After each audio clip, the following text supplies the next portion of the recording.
भाई बेटे के लिए सरकार। हिंदी सिनेमा के इतिहास में कुछ तारीखों और कुछ नाम ऐसे होते हैं जो केवल मनोरंजन तक सीमित नहीं रहते, वे भावनाओं का एक सैलाब बन जाते हैं। बॉर्डर फिल्म 1997 में केवल एक फिल्म नहीं थी, वह एक जज्बा था। लेकिन आज लगभग 3 दशक बाद जब बॉर्डर 2 की चर्चा हो रही है तो माहौल बदल चुका है। इस बार सरहद पर होने वाली जंग से ज्यादा चर्चा उस जंग की है जो मुंबई के गलियारों में एक परिवार के भीतर और राजनीति के अखाड़े में लड़ी जा रही है। क्या आपने कभी सोचा है कि एक फिल्म की रिलीज से ठीक पहले ऐसा क्या हुआ कि देश की सत्ता और सिस्टम को लेकर सवाल खड़े हो गए? क्या वाकई में एक मां ने अपने सौतेले बेटे के लिए सरकार को झुकने पर मजबूर कर दिया, या फिर यह सब एक सोची समझी रणनीति थी? आज की इस रिपोर्ट में हम उन परतों को खोलेंगे जो अब तक की सुर्खियों के शोर में दबी हुई थी। कहानी की शुरुआत होती है उस सन्नाटे से जो धर्मेंद्र जी के निधन के बाद देओल परिवार ने पसरा हुआ था। वह एक ऐसे वट वृक्ष थे जिसकी छाया में दो परिवार अपनी अपनी सीमाओं और मर्यादाओं के साथ रह रहे थे। लेकिन उनके जाने के बाद समाज की नजरें बदल गई हैं। मीडिया के कैमरों ने शोक सराहनीय चेहरे पढ़ने शुरू कर दिए। अलग अलग समय पर परिवार के सदस्यों का आना, एक साथ न दिखना, इन छोटी छोटी बातों को जोड़कर एक बड़ा नैरेटिव तैयार किया गया। अफवाहों का बाजार गर्म हो गया कि सनी देओल और हेमा मालिनी के बीच अब अदृश्य धागा टूट चुका है। कहा जाने लगा कि अब पिता नहीं रहे तो सौतेली मां और बेटे के बीच का शीत युद्ध खुलकर सामने आएगा। और ठीक उसी नाजुक समय के दौर में घोषणा होती है बॉर्डर 2 की। सनी देओल जो पहले ही अपने पिता के खोने के गम से जूझ रहे थे, उनके सामने अब एक और चुनौती थी।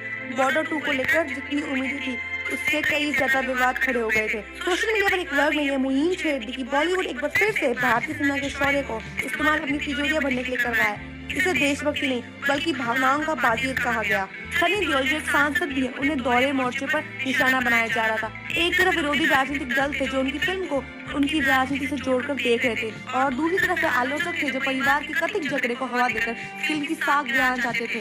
विवाद तब और गहरा हो गया जब फिल्म को टैक्स फ्री यानी कर मुक्त करने की मांग थी। सामान्य तौर पर किसी भी देशभक्ति फिल्म के लिए यह मांग स्वाभाविक होती है, लेकिन यहाँ इसे एक अलग रंग दे दिया गया। खानाफूसी शुरू हो गई कि सनी देओल अकेले पड़ गए। यह प्रचारित किया जाने लगा क्योंकि सनी देओल और हेमा जी के रिश्ते ठीक नहीं है, इसलिए हेमा मालिनी जो स्वयं सत्ताधारी पार्टी के कथावर सांसद है, वो इस फिल्म को वह समर्थन नहीं दिला रही है जिसकी उसे जरूरत है। लोगों ने इसे पारिवारिक प्रतिदोष की तरह देखना शुरू कर दिया। ये कहा गया कि दिल्ली के दरबार में हेमा जी की खामोशी सनी देओल की फिल्म के लिए भारी पड़ रही है। लेकिन क्या सच वही था जो हमें दिखाया जा रहा है? क्या एक माँ, भले ही वह सौतेली हो, अपने परिवार की विरासत पर इतना बड़ा दाग लगने देती? यही पर इस कहानी में वह मोड़ आता है जिसने आलोचकों के मुंह बंद कर दिए। बॉर्डर 2 की रिलीज से पहले जब सनी देओल को चर्चा से घेरा जा रहा था, तब हेमा जी ने वह कदम उठाया जिसकी गूंज सतह के गलियारों तक सुनाई दी। यह कदम किसी सरकारी फाइल पर हस्ताक्षर करवाने का नहीं था और न ही किसी मंत्री को बंद कमरे में फोन करने का था। ये कदम था सार्वजनिक रूप से सत्य को स्वीकारना और परिवार के सम्मान के लिए ढाल बनकर खड़े होना। हेमा मालिनी ने एक बेहद लंबा तुला और गंभीर बयान जारी किया।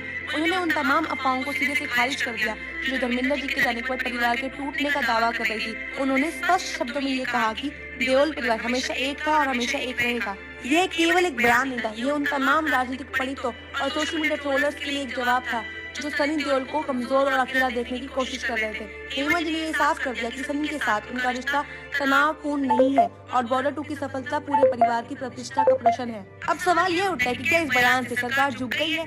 तकनीकी रूप से देखें तो किसी फिल्म को टैक्स फ्री करना राज्य सरकारों और वित्त मंत्रालय के अलग अलग विभागों का काम होता है। ये रातों रात लिया गया फैसला नहीं होता, लेकिन हेमा जी ने हस्तक्षेप ने जो किया वह सरकारी आदेश से कहीं बड़ा था। उन्होंने उस नकारात्मक माहौल को झुका दिया जो सरकार को फिल्म का समर्थन करने से रोक सकता था। जब एक ही पार्टी के दो सांसद, एक माँ और एक बेटा के बीच कलह की खबरें आती है तो सरकार भी किसी प्रोजेक्ट को प्रमोट करने से कतराती है। लेकिन जैसे हेमा जी ने एकता का संदेश दिया, वह बाधा टूट गई। इसे लाक्षणिक रूप से सरकार का झुकना कहा जा सकता है, क्योंकि अब सिस्टम सनी देओल के साथ खड़े होने से हिचक नहीं रहा। हमें यह भी समझना होगा कि सनी देओल का गुस्सा या उनकी खामोशी, जिसे मीडिया ने पारिवारिक कलह का नाम दिया, वह वास्तव में उस तंत्र के प्रति था जो उनके व्यक्तिगत दुख का तमाशा बना रहा था। सनी देओल ने कभी भी हेमा जी से सार्वजनिक मदद नहीं मांगी थी, लेकिन हेमा जी एक वरिष्ठ और जिम्मेदार इंसान है और एक माँ है।